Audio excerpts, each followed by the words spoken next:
इस वीलॉग में हम बात करेंगे मोचको पुलिस चौकी से मुतालिक, जिसके बारे में ये इत्तला मिली है कि उसे बदकिस्मती से एसएचओ मोचको बशीर वद्दू ने एक स्मगलर फजल के हवाले कर दिया है। ये वो मोचको चौकी है जो इस वक्त बलूचिस्तान के सरदारों की बदनामी, रुसवाई और उनकी इज्जत उछालने के काम में जो है वो इस्तेमाल की जा रही है। गुज़िश्ता दिनों जो है खुद साले बोतानी के पार्टी से ताल्लुक़ रखने वाले रहीम मरी के साथ जो कुछ हुआ वो सबके सामने है, जिसके नतीजे में वहाँ पर एक बहुत बड़ा एहतजाज भी किया गया और ख़ुद मोचको पुलिस ने उसके बाद रहीम मरी और उनके साथियों के खिलाफ एफआईआर दर्ज करके साकरान तक उनका पीछा किया, वहाँ उन पर चढ़ाई की और बहुत सारे हमला आवरों को वहाँ से स्मगलर ज़ाहिर करके गिरफ्तार करके कराची ले आए। ये मामला क्या है, इस पर हल्की फुल्की रोशनी डालेंगे और प्रोग्राम में हम बात करेंगे किस तरीके से जो है सिटी के एसएसपी आरिफ अजीज के दोनों बाजू जो है वो काट दिए गए। इसे कहते हैं जिसका बाप जिंदा हो उसको हरामी कौन कहे। दो एसएचओ ने जो है वो एसएसपी को जो है वो अपने कदमों में न सिर्फ झुका दिया बल्कि उन्हें अपने ही थूके हुए को चाटने पर मजबूर कर दिया। और कौन खुश नसीब कोरंगी टाउन का नया एसएसपी बनने जा रहा है, इस पर भी हल्की फुल्की रोशनी डालेंगे। मैं हूं हनीफ दवामी और आप लोग देख रहे हैं प्रोग्राम द अवामी शो, एक नए चौंका देने वाले अंदाज में। मोचको पुलिस स्टेशन, मोचको पुलिस चौकी, जहां बशीर वद्दो को जो है वो एसएचओ तैनात किया गया है। उनकी पोस्टिंग भी जो है वो एक सवालिया निशान है कराची पुलिस के एडमिनिस्ट्रेशन पर, कराची पुलिस की काबिलियत पर, कराची पुलिस की अहलियत पर।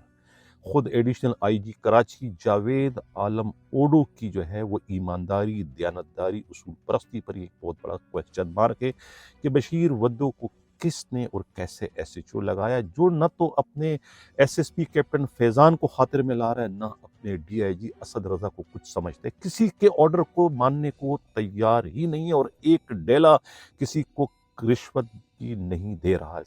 क्योंकि उसके मामला जो है वो जानी चांद के जरिए जो है खुद मामा से है, इसको दुनिया अली हसन बरोई के नाम से जानती भी है और पहचानती भी, जिसे बदकिस्मती से जो है हुकूमत वक्त ने इस वक्त बलूचिस्तान के सरदारों के लिए जो है फिरौन और हलाकू खान बना दिया है।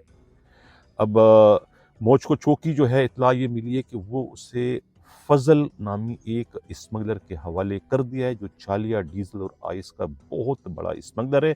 उसकी वाइट गाड़ी जो है वो हमेशा मोचको पुलिस चौकी पर जो है वो खड़ी दिखाई देती है।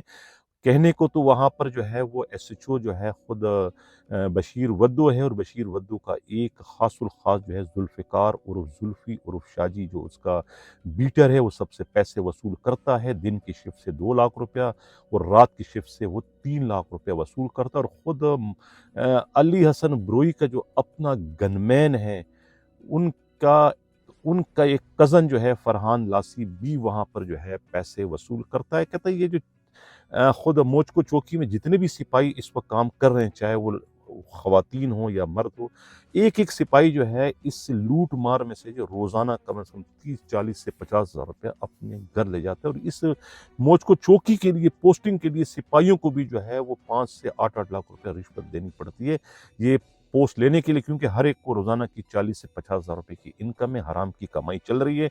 स्मगलिंग की रोकथाम के नाम पे जो है खुद पुलिस वाले जो है वहाँ पर स्मगलिंग कर रहे हैं, जिसका जिंदा सबूत जो है फजल को जो है, जो खुद स्मगलर है, उसे चौकी का निगरान, चौकी का निगहबान बना दिया गया और वो कहता है कि किस गाड़ी को गुजरना और किस गाड़ी को नहीं गुजरना है। इसी दौरान जो है गुज़िश्ता रोज़ जो है वो एक रहीम मरी जो है वो अपनी घर वालों के हमरा, उसकी बीवी बीमार थी, उसे डॉक्टर के पास ले जाने के लिए साकरान से हब के रास्ते कराची आ रहे थे। वहां पर मोचको पुलिस ने उसे रोकने की कोशिश की, वो रुके रहे, उनकी गाड़ी के शीशे काले थे, उन पर स्मगलिंग का इल्जाम लगाया, उनकी गाड़ी की तलाशी लेने की कोशिश की, जिस पर वो चीखते चिल्लाते रहे कि भी वो सियासी रहनुमा है, उनका ताल्लुक साले बोतानी के पार्टी से है और उनकी बीवी की हालत बहुत ख़राब है, वो उन्हें अस्पताल ले जा रहे हैं और उन्हें रोका जाए ना रोका जाए, ना जाने दी जाए।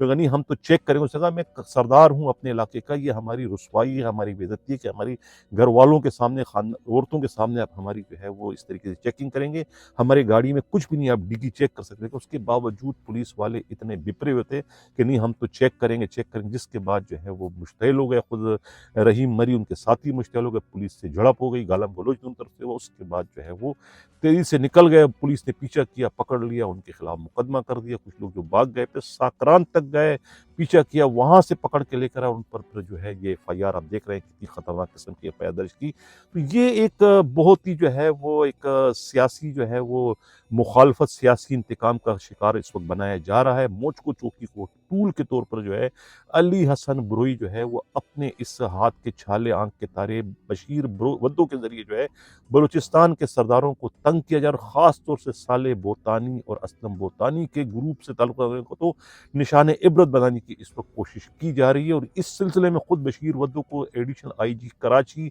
जावेद आला मोडू की कहते हैं कि मुकम्मल सरपरस्ती हासिल है। यही वजह है कि उन्होंने कराची की पुलिस को जो है साकरान भिजवाने और वहां पर छापा मारने से भी गुरेज नहीं किया।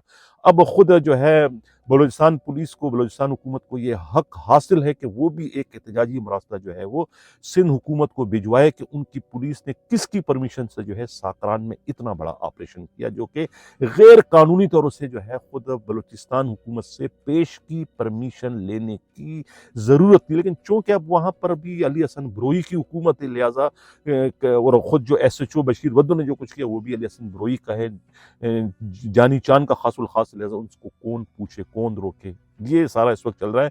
तो इसमें जो है वो खुद सिंध पुलिस के आईजी गुलाम नबी मेमन को जो है वो अपना किरदार अदा करते हुए एडिशनल आईजी कराची के खिलाफ और खुद DIG साउथ और SSP केमाड़ी फैजान के खिलाफ कार्रवाई करने की जरूरत है।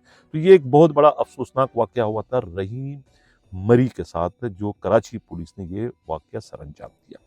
हम बात करते हैं आरिफ अजीज जो कि SSP केमाड़ी हैं, प्राक्सी हैं, केमाड़ी के SSP है, बीटर हैं, उनको लगाया है। कहते हैं ज़राए का कहना है, मीडिया रिपोर्ट के मुताबिक खुद आज़ाद खान के तवस्सुत से उनकी पोस्टिंग की है आईजी ने। वो फ्रंट मैन है, पैसे जो आते हैं वहाँ जाते हैं, इनको लगा लिया सिटी का SSP। अब इनके दोनों बाजू जो है, जो उनके कमाऊपूत थे, कट गए। शऊर बंगश खारादर का SHO था, तारिक जो है वो चाकीवाड़ा का था। दोनों को ट्रांसफर करके वहाँ पर एक साजिद चला गया, वो दूसरी जगह जो है वो माजिद अलवी है। दोनों SHO वहां से गए थे, दोनों वहां पर वापस आ गए। रोक सको तो रोक लो। SSP ने बड़ी कोशिश की अपने दोनों बाजुओं को कटने से बचाने के लिए, लेकिन वो इसमें कामयाब ना हो सके क्योंकि वो इंतहाई कमजोर तरीन किस्म के SSP वाकया हुए हैं। एक तो वो जाली PSP हैं, असल है नहीं, रैंकर हैं, लेकिन उसके बावजूद वो अपने आप को PSP जाहिर करने में कोई कसर नहीं छोड़ते। ये उनकी बहुत बड़ी एक किस्म की जगसाई है, उनकी रुसवाई है कि उन्हें 2 इंस्पेक्टरों ने खुद उनका थूका हुआ चाटने पर मजबूर कर दिया। जो SSP अपने 2 लाडले SHOs को जो है न बचा सके, तो वो इतने बड़े डिस्ट्रिक्ट में क्या अमन व अमान की सूरत हाल कायम करने में अपना किरदार अदा कर सकते हैं। दोनों उनके कमाऊपूत थे और दोनों को बड़ी मिन्नतों से जो है अच्छे थाने उन्होंने दी, ताकि उसका टारगेट जो पूरा करना होता है, जो बड़े अफसरों को उन्होंने भिजवाना होता है, वो टारगेट अब पूरा नहीं हो सकेगा। माजिद अलवी उन्हें वो पैसे नहीं देगा जो पैसे शऊर बंगश दिया करता था, और खुद चाकीवाड़ा का SHO साजिद धारेजो उन्हें वो पैसे नहीं देंगे जो पैसे उनका अपना कमाऊपूत उन्हें दिया करता था। ये अब उनके लिए लम्हा फिक्रिया है कि वो इतना बड़ा बजट, इतना बड़ा हदफ अब कैसे पूरे कर सकेंगे। तो ये तो था खुद सिटी के SSP की कमजोरी, मजबूरी। अब हम बात करते हैं कोरंगी का नया SSP कौन बनने जा रहा है। क्या तौहीदुर रहमान की वापसी हो सकती है? कोशिश तो बहुत कर रहे हैं। Ahmad Chaudhary PSO to home minister कोशिश तो कर रहे हैं। अब कहा जा रहा है कि शाहजहां पठान जो है वो भी इस वक्त विनिंग पोजीशन में है, वो भी लगने की कोशिश में है। एक और साबिका SSP वैस जो है वो भी आमिर उमेर अली क्या नाम है, वो भी लगने की कोशिश कर रहे हैं। खुद सबसे बढ़कर अलीना राजपड़ के लिए भी एक बार फिर जो है खुद अहमद चौधरी की जानिब से कोशिशें शुरू कर दी गई है कि उन्हें जो है वो कोरंगी का SSP लगा। लेकिन अब यहाँ पर एक कारोबार चल रहा है, बोलियां चल रही है, जो बड़ी बोली देने में कामयाब हो जाएगा वो लग जाएगा कोरंगी का नया SSP। लेकिन इस वक्त जो है कोशिश यही हो रही है अहमद चौधरी की, उनका बैजमेंट ही कोई नया एसएसपी कोरंगी तैनात हो जाए। नाज़रीन, ये था हमारा आज का प्रोग्राम। कैसा लगा अपना फीडबैक ज़रूर दीजिएगा। इसी के साथ यह चाहता हूँ, अल्लाह हाफ़िज़।